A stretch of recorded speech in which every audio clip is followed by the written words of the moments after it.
Hello friends, నేను మీ ద్వారక్. నేను మొత్తానికైతే ఈరోజు కర్ణాటకలో ఉన్న మురుడేశ్వర టెంపుల్కి అయితే వచ్చేసినాను. ఇదైతే మీకు కనిపిస్తుంది గాలిగోపురం. మా నార్మల్గా అయితే ఈ గాలిగోపురం కింద అయితే ఉంది ఎంట్రన్స్. చూడండి, ఇప్పుడు నేనైతే వెళ్తున్నాను, లోపలికి ఎంటర్ అయిపోతున్నాను. స్వామి శరణమయ్యప్ప.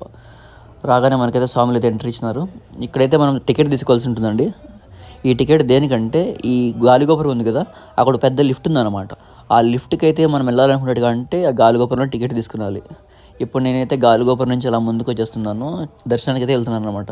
ఇప్పుడు మీరు చూస్తుంది అయితే ఈ దర్శనం వెళ్ళే టెంపుల్ ఎలా ఉంటుందంటే, ఆ శివుని స్టాచ్యూ ఉంటుంది కదా, మెయిన్ స్టాచ్యూ. ఆ శివుని స్టాచ్యూకు ఆ నెక్స్ట్ గాలిగోపురికి మధ్యలో గర్భగుడి ఉంటుందన్నమాట. ఇప్పుడైతే నేను ఈ గర్భగుడి దగ్గరికి వెళ్తున్నాను. ఆ గర్భగుడి దగ్గర వెళ్ళిన తర్వాత అక్కడైతే దర్శనం చేసుకునేసి ఆ నెక్స్ట్ అయితే శివుని స్టాచ్యూ దగ్గరికి అయితే వెళ్తున్నాను. ఇక్కడైతే మంచి కుర్రాడు వెళ్తున్నాడు. ఇల్లు ఉండే వచ్చేసినాను. నేనైతే రీచ్ అయిపోయినాను. ఇదే అండి స్టార్టింగ్. ఇదే స్టార్టింగ్ మురుడేశ్వర్ టెంపుల్, మెయిన్ టెంపుల్కి. గర్భగుడి అయితే ఇక్కడే ఉంటుంది. ఇప్పుడు ఏదైతే ఇది ధ్వజస్తంభం, ఆ ధ్వజస్తంభం దగ్గర మనం కావాలంటే ఫోటోలు తీసుకోవచ్చు. నేను అడిగినాను ఫోన్స్ అలౌడా కాదా అనేసి. వాళ్ళైతే ఫోన్స్ అలౌడ్ చెప్పినాడు. ఇక్కడి నుంచి అయితే వ్యూ చాలా బాగుంటుంది. అరేబియన్ సీ ఉంటుంది కదా, ఆ అరేబియన్ సీ కానీ, ఆ నెక్స్ట్ ఇక్కడ ఉండే బీచెస్ కానీ చాలా బాగా కనిపిస్తుంది ఇక్కడ నుంచి. ఇది స్టార్టింగ్ ఎంట్రన్స్. మీకైతే ఫుల్ వీడియో చూపిస్తాను ఇప్పుడు, మొత్తం అంతా జూమ్ చేసి చూడండి. గాలిగోపురం ముందు నుంచి మనం అయితే లోపలికి అలా ఎంటర్ అయిపోవాల్సి ఉంటుంది. ఇక్కడైతే గాలిగోపురాన్ని దండం పెట్టుకునేసి ఆ నెక్స్ట్ అయితే నేను ఎంటర్ అయిపోతున్నాను లోపలికి. ఇక్కడైతే మనము ఇక్కడి వరకు వీడియోలు తీర్చని చెప్పినారు. నేనైతే లోపల ఇక్కడి నుంచి ఇంకొంచెం దూరం తీస్తాను. ఆ నెక్స్ట్ అయితే మనం గుడి లోపల వీడియోలు తీయకూడదు కాబట్టి నేనైతే బంద్ చేస్తాను. వన్స్ దర్శనం చేసుకున్న తర్వాత నా ఎక్స్పీరియన్స్ ఎలా ఉందంటే మీతో షేర్ చేస్తానండి. నేనైతే వెళ్తున్నాను ఇప్పుడే. ఓం నమ శివాయ. వెళ్ళినాను లోపలికి.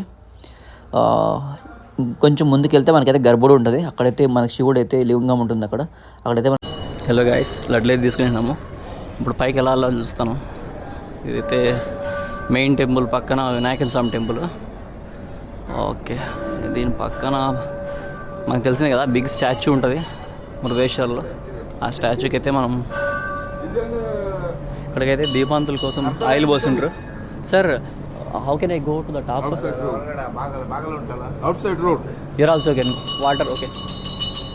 బయటికి వెళ్ళాలంట. ఇటైతే ప్లేస్ లేదన్నారు.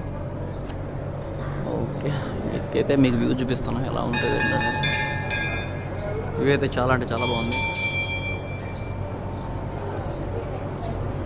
ఇది టెంపుల్ లోపల. ఇది గోపురం.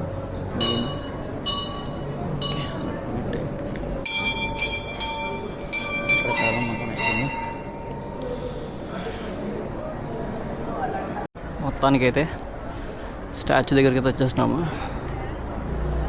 ఇదే మనం అనుకున్న స్టాచ్యూ. మన ఇవాళ ఎయిమ్ ఇదే. ఎవరో పెద్ద ఆయన విగ్రహం ఉంది ఇక్కడ, మనకు తెలియదు ఎవరైనా. డాక్టర్ ఆర్ఎన్ శెట్టి అంట ఎవరో.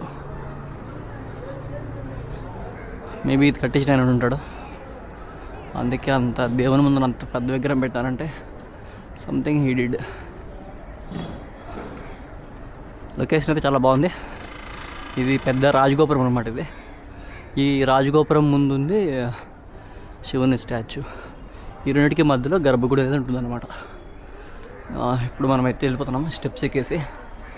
ఈ స్టెప్స్ ఎక్కిన తర్వాత సడన్గా అలాగా శివుని స్టాచ్యూ ఐ థింక్ మీకు ఇప్పుడికే కనపడుతుంది అనుకుంటా క్లారిటీగా. ఇంకా బాగా క్లారిటీ కనపడాలంటే శివుని స్టాచ్యూ ముందుకెళ్ళాలి. ఇప్పుడైతే కనిపిస్తుంది మీకు, ఇది కనిపిస్తుంది అయితే శివుని స్టాచ్యూనే.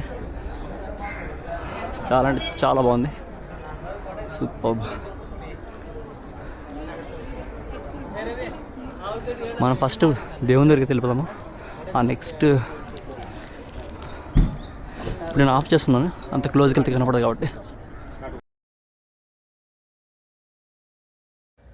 ఇప్పుడైతే ఈ మురుడేశ్వర్కు ఈ నేమ్ ఎలా వచ్చిందనైతే మీకు చెప్తాను. రావణాసురుడు శివునికి అపార భక్తుడు అనమాట. శివుని దగ్గర ఉన్న ఆత్మలింగం కోసం రావణాసురుడు చాలా ఘోరమైన తపస్సు చేస్తాడు.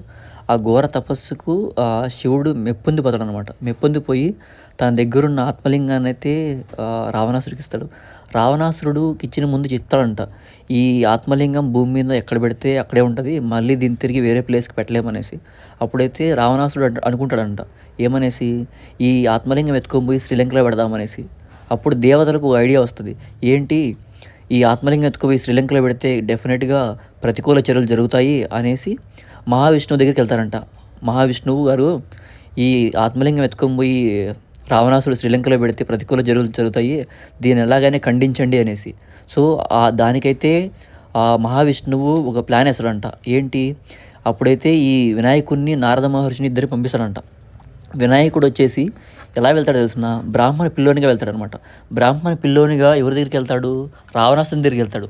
రావణాసుని దగ్గరికి వెళ్ళేసి రావణాసుడు ఎప్పుడైతే సంధ్య తీర్చుకుంటాడో సమయంలో, ఆ సంధ్యా సమయంలో రావణాసుడు ఆ ఆత్మలింగాన్ని ఎత్తుకొని వచ్చి వినాయకుడు చేతిలో పెడతాడంట. అప్పుడైతే ఆ వినాయకుడు దీన్ని నేను మొయ్యలేకపోతే ఇది వచ్చేసి నేను మీకు చెప్తాను, నేను 3 సార్లు అరుస్తాను రావణాసుడు గారు అని చెప్తాడంట. ఎప్పుడైతే 3 సార్లు నేను అరుస్తానో అప్పుడు దీన్ని నేను మొయ్యలేకపోతున్నాను, అప్పుడు మీరు ఖచ్చితంగా రావాలి అంటాడంట. అప్పుడేం చేస్తాడంటే, ఎప్పుడైతే రావణాసుడు సంధ్య తీర్చుకుంటాడో ఆ సంధ్య తీర్చుకునే టైంలో ఈ వినాయకుడు వచ్చేసి ఏం చేస్తాడంట, 3 సార్లు అరుస్తాడంట. ఎవరిని పిలుస్తాడు, రావణాసుని పిలిచేసరికి ఆ రావణాసుడు రాకపోవడంతో అది ఎత్తుకొచ్చి భూమి మీద పడిపోతుంది. భూమి మీద పడిపోయే ప్లేస్కి ఆ ప్లేస్ వచ్చేసి గోకర్ణ అంటారంట. ఆ పడిపోయిన ప్రదేశాన్ని గోకర్ణ అంటారంట. అప్పుడైతే ఏంటి భూమి మీద పడేసేసినావా అనే కోపంతో రావణాసుడు ఏం చేస్తాడంట, ఆ వినాయకుని పైన మొటిక్కాయ తెలుస్తుంది మీకు, ఆ మొటిక్కాయ వేస్తాడంట. ఆ మొటిక్కాయ వేస్తే ఏమవుతుందంటే ఆ తలపైన అయితే గాయం పడుతుందంట, నొక్కు పడుతుందంట. ఆ నొక్కుబడిన వెంటనే ఏమవుతుందంటే కోపంతో రావణాసుడైతే ఆ ఆత్మలింగాన్ని విచ్ఛిన్నం చేస్తాడంట. మొత్తం అంతా విరగ్గొట్టేస్తాడంట. ఆ విరగ్గొట్టేసిన ఆత్మలింగం ఉంటుంది కదా, ఆ ఆత్మలింగం పైనున్న వస్త్రాన్ని అలా విసిరేస్తే అది కందుకా పర్వతం పైన పడుతుందన్నమాట. కందుకా పర్వతం పైన మురుడేశ్వర్ అనే ప్లేస్లో పడుతుందంట. ఆ ప్లేస్ పేరే స్లోగా కాలక్రమేయం మురుడేశ్వర్గా మారింది. ఇదండి మురుడేశ్వర్కు ఉన్న story. Thank you so much. మీకు కూడా ఈ వీడియో నచ్చినట్లయితే డెఫినెట్గా షేర్ చేయండి, సబ్స్క్రైబ్ చేయండి. నేను చెప్పిండే స్టోరీలో ఇంకా ఏమన్నా యాడ్ చేయాలనుకుంటే డెఫినెట్గా మీరు యాడ్ చేసి చెప్పండి.